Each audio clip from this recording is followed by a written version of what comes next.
บเมตตาប្រណីធ្នមច្របាច់គុកខ្នែងខ្នងប្រឡាយនឹងព្រៃ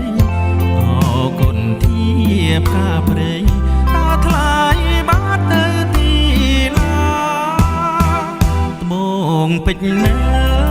មាសប្រាំងរាប់រយម៉ឺនលានសូមបដូរជាទៀនក៏ប្រៀបពុំបា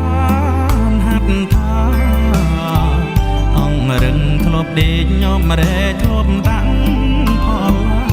ចានឆ្នាំងខ្សឹបសួរថាតើស្រស់ជីវ៉ាបាត់ទៅណាអីលើគិតាវាចាសួរបងសួ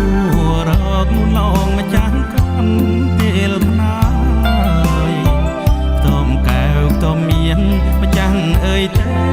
ណាប្រលឹងបងអើយបងសែនរងទំនួញគៀតាចោចាប្រាប់ស្រំបាយលឹងស្នេហ៍ដូចសូបានមាសចិនគ្មានក្តីមេត្តាបងយំរកស្រីស្រីសាជាមួយសង្សារដៃបងអោពីតាជីវ៉ាប្រងស្នេហ៍ថ្មី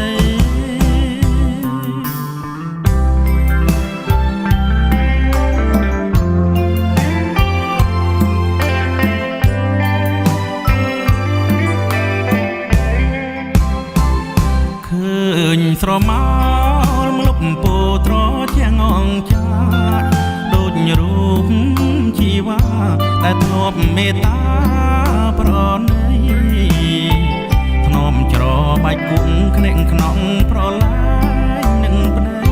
អរគុណធៀបការព្រៃតើថ្លៃបាត់ទៅទីណាត្បូងពេជ្រនៅមាសប្រាំងរាប់រយម៉ឺនលានសូមបដូរជាទៀនក៏ប្រៀបពុំបានហាត់ថាអង្គរឹងធ្លាប់ដេកញោមរែធ្លាប់តាំងផលចានឆ្នាំងខ្សឹបសួរថាតើស្រង់ជីវ៉ាបាត់ទៅណាអីលើគិតាវាចា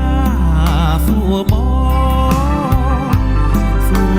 ររកមុនអងម្ចាំងកូនពេលខ្នាយខ្ទមកែវខ្ទមៀនម្ចាំងអើយទៅណាប្រលឹងបងអើយបងសែនរងទំនួញគៀតាចោចាប្រាប់ស្រុកបាយលិន